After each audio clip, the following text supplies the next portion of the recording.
I sent in a different title. I didn't know what the application was going to be. Was that problem?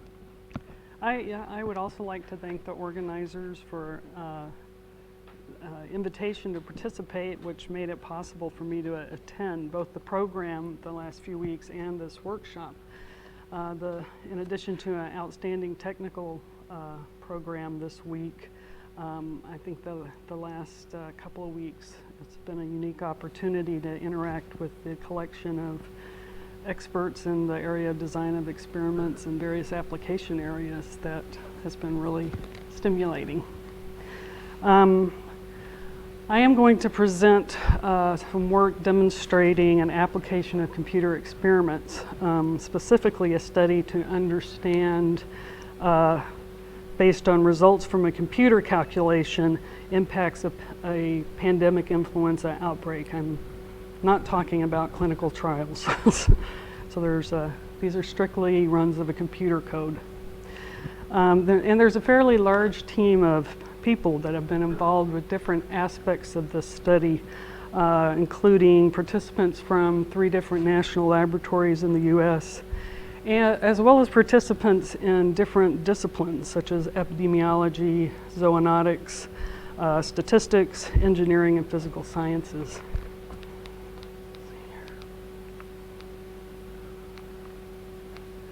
So as I was just saying, I'm not talking about clinical trials. It might be a little unfortunate that the phrases phase 1 and phase 2 appear here, but it has nothing to do with clinical trials. The work that we undertook was in response to a request from the Office of Health Assurance in the U.S. Department of Homeland Security. They were interested in considering the impacts of pandemic influenza based on using a number of simulation tools developed or in development at the labs. I was involved with the team working on a particular tool that was deemed more appropriate for the phase 2 study. And so that's what I mostly am familiar with, and that's what I'll be talking about. That portion of the study was interested in considering the consequences given uncertainties about a variety of inputs or situations, particularly uncertainties in how the disease might manifest itself, as well as what health policies or social responses might occur. And they were interested in infrastructure responses other than possibly public health, just general how it might impact the economy, among other things. So really the next few slides are some background and description of the particular tool that was being developed by a team of people at Los Alamos, San Diego, and Oregon. That is called the Critical Infrastructure Protection Decision Support System, which I'm not going to say again, I hope, but we just all call it CIPDIS. It was a suite of simulation models that was supposed to have a variety of capabilities. Part of the effort in developing this tool was to include an analysis process, or to consider how it might be used. And so that's really what I'm going to be focusing on, but these few slides will give you some notion about the nature of this tool. Analysis goals were considered to include understanding differential impacts with respect to, again, population and various infrastructures and the economy. And the notion was that this tool might be used by policymakers in assessing relative effectiveness and consequences of different mitigation strategies. So they needed a tool that was going to incorporate different infrastructures in a complex system. I think I'm going to skip that one. Oops, let's go back here. Yeah, so they wanted the possibility of understanding interdependencies or incorporating that so they could understand interdependencies between the different infrastructures, but they also wanted flexibility to model different scenarios, a disruption scenario in different infrastructures. And so it includes these, supposedly includes these 17. I said, I'm not sure it's 17. I think it may be less than 17, but some of them are split up a little in other slides, as well as considering the ability to implement different mitigation strategies. The modeling tools are predominantly systems dynamics models, that is, systems of differential equations, or considering transfer of resources from one compartment to another. The idea was that modeling approach would lead to relatively quick turnaround relative to more computationally demanding, say, agent-based models. And this allowed, in part, this is part of what allowed thousands of simulation cases to be run as opposed to tens, which were usually the number that were expected with a more complicated agent-based model. So that's one reason that this tool was considered for the phase 2, where they really wanted to somehow incorporate uncertainty in the statements they were making. The epidemiological modeling for SIPDIS is based on a SEIR model. I think most of you know some about what that is. Again, alternative to agent-based network models, of which there are some others. Even with this sort of simplification, not being agent-based, the SIPDIS results have generally shown or compared favorably to the results of these other models, but with the added benefit that SIPDIS is trying to connect to these other infrastructures. So that's all I really have to say about the modeling tool. For this study, we wanted to adapt the modeling tool for the PI problem. And so much of what I'm going to talk about in the next few slides are implementation of the analysis approach and results. So the SIPDIS model for PI contains approximately 1,500 input variables. But of these, less than 100 or on the order of 100 relate to either the SEIR model, the epidemiological portion of the model, or points where it interfaces with the other infrastructures. So these are a list of sort of just generally stated types of inputs grouped into different categories. Once we kind of reduced to 100, we actually only looked at varying about 40 of the inputs. And generally in initial meetings, in identifying these 40, we asked the experts at the table to consider, the range of the possible values, an average value or an expected value, and the range at the initial inputs, and then later we might try to elicit more distributional information.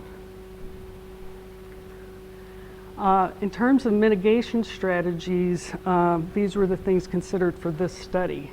There were several different options for how a vaccination program might be implemented.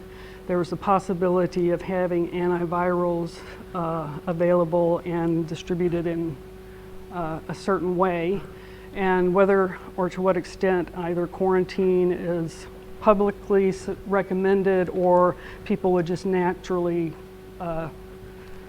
stay at home depending on what's in the news. Generally, the mitigation strategies, we look at things like this and come up with some number of discrete cases, because the way that it works in the model is that there are indicator variables, for example, that say we have antivirals or we don't. And so we could consider different combinations of these sort of as factors and look at discrete ones.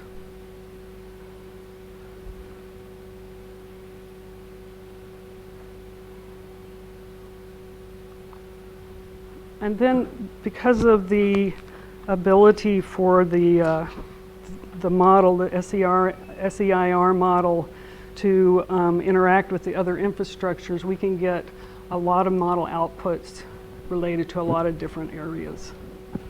In fact, more than I generally wanted to look at, but it was called for. So at a high level, the analysis objective is to quantify effects of inputs on the outputs. So they wanted a kind of crude notion of a process for incorporating tools for sensitivity and uncertainty analysis. And basically, there's 5 bullets here that were identified as what a process we might go through when we had a problem come in, such as tell us what the impact of pandemic influenza might be. And one is to identify important inputs, including their ranges, possibly uniform distributions assumed initially, later maybe trying to elicit probability distributions. Also to identify intervention strategies, which I suggested would be a discrete set of options, designing experiments, then doing screening studies, notionally to reduce the dimensionality of the input space.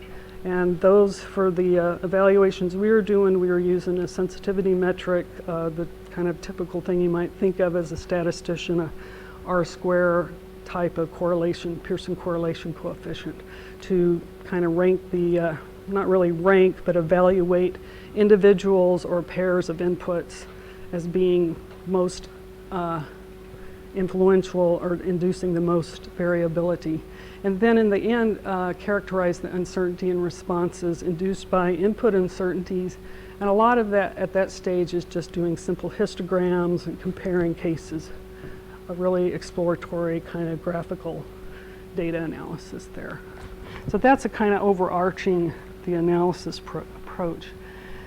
When I consider sensitivity analysis specifically, the idea suggested here is to reduce the dimensionality. But the scientists that are at the table are interested in often their favorite, input, and really believe that it's the driving factor. And so, to sort of give, some to the scientific community, we want to do sensitivity analysis that kind of tells us what really is making changes, at least in this simulation model. So there's that as reason for doing sensitivity studies.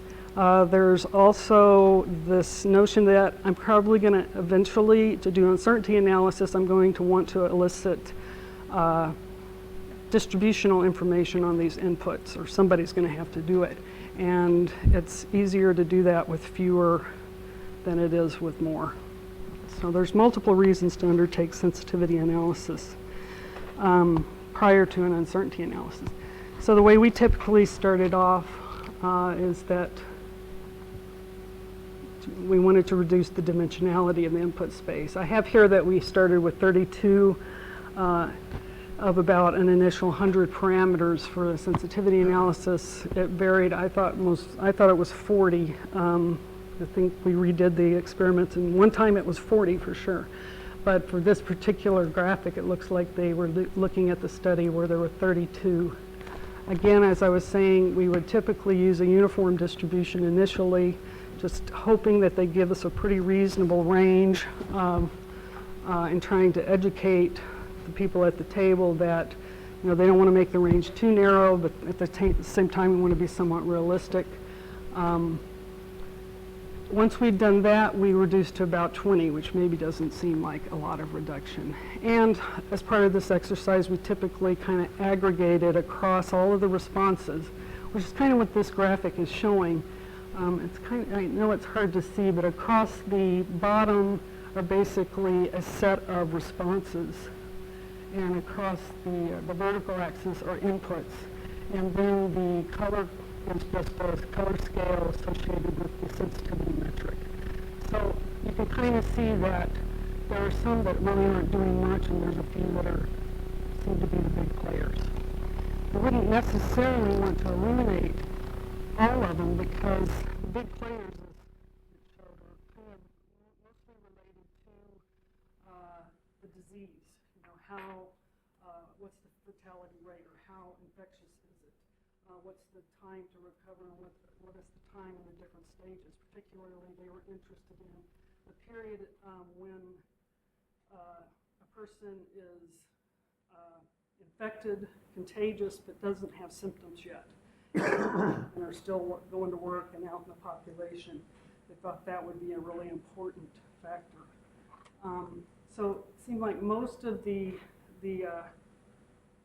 sensitive inputs were of that nature, but at the same time, there were things that we wanted to be, that we would, in theory, for policy, be able to manipulate, like influencing either through the media or enforcement,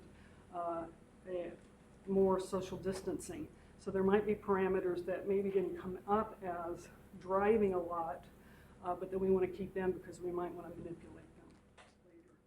This is just a piece of the spreadsheet that has variable names, the distribution information that we collected, and so we would usually sit as a committee and go through these and decide, based on the experts there, how they might be varied. And this was then this table was used to input to the process for generating the sample runs as well.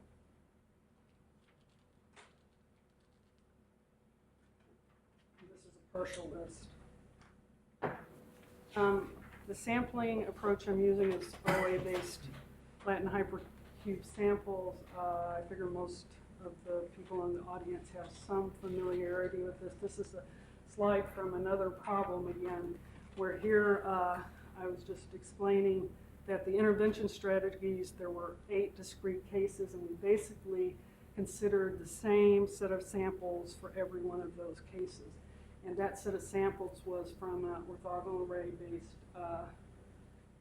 from a 81 run orthogonal array, which is on the left there.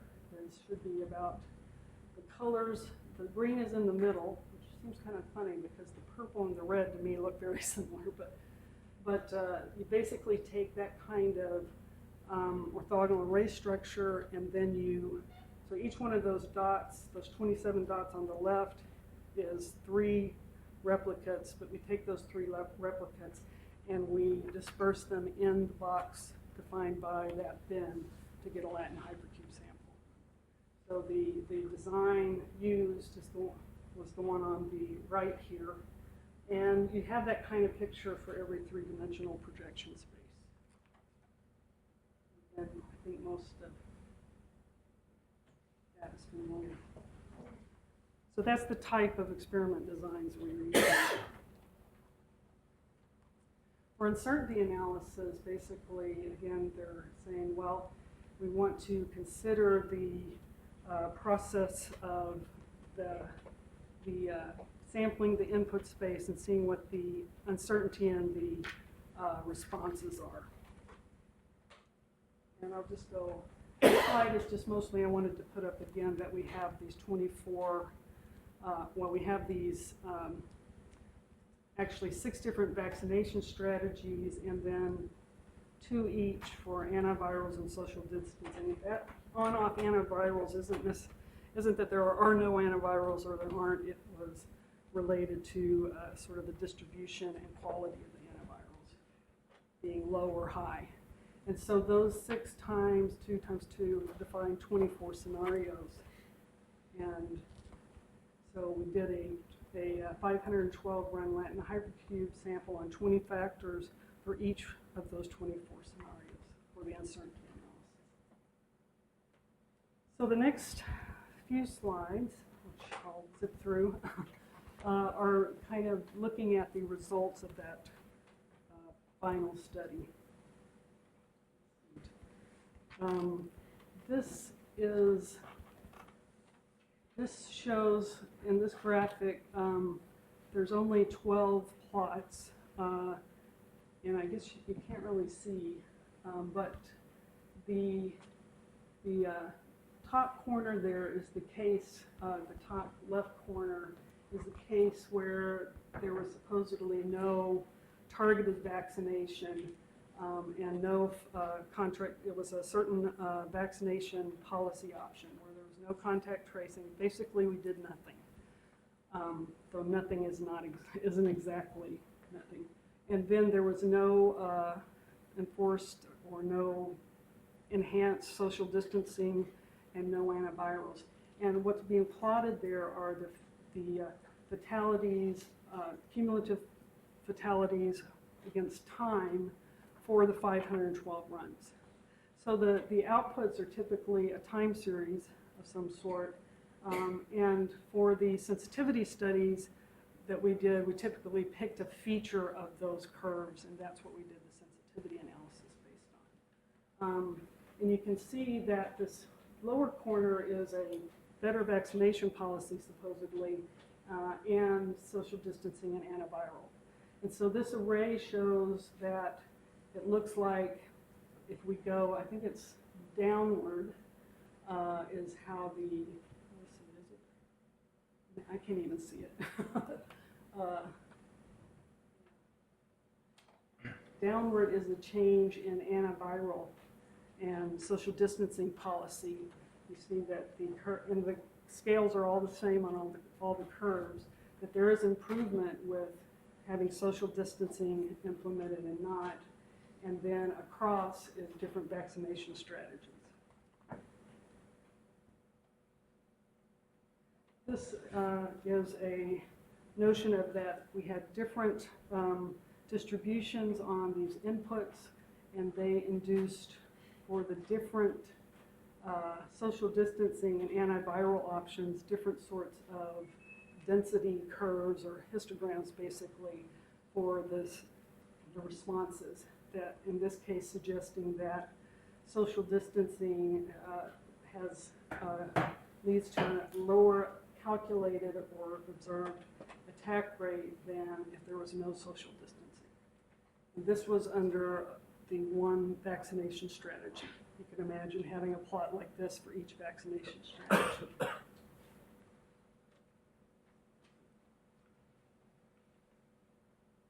And this is another graphic.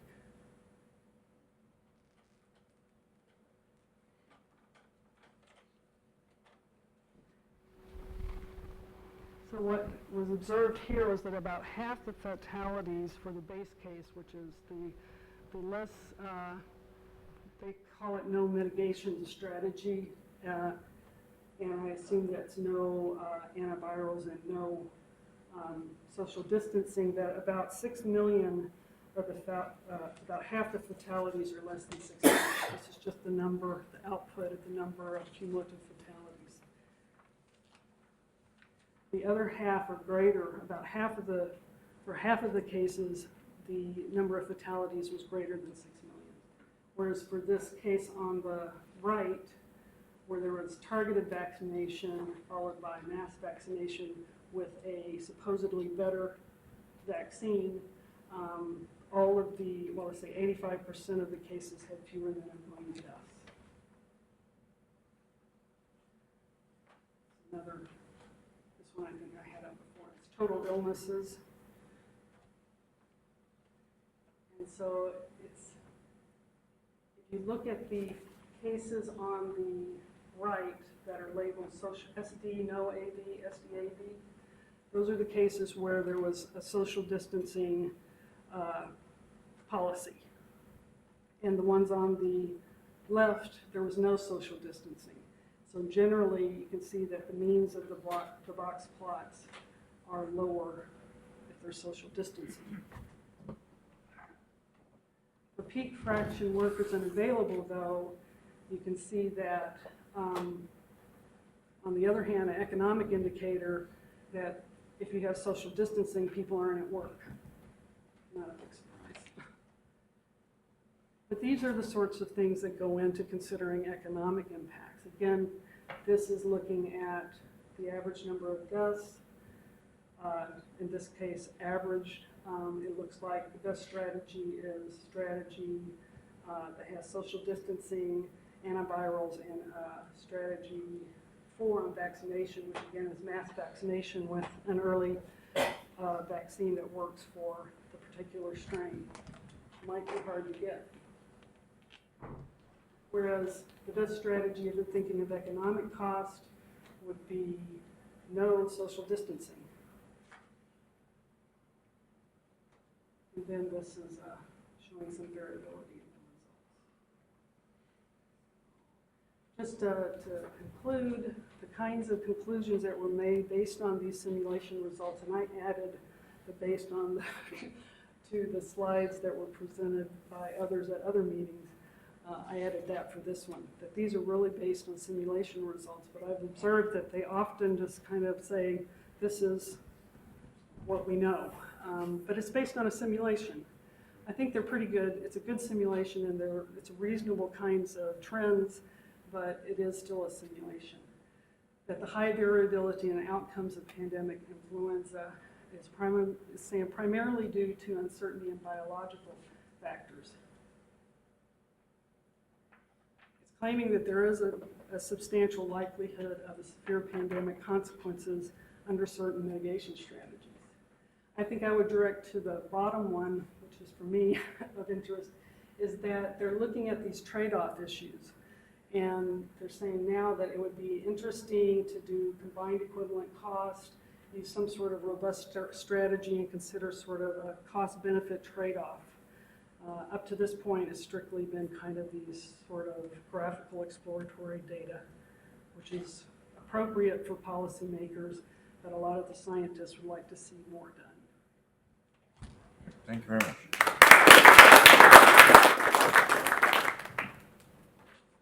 Did your team look at crash and burn scenarios such as the vaccine runs out in a given city, or people that drive trucks that deliver food and gasoline are no longer willing to enter a certain city, that sort of thing?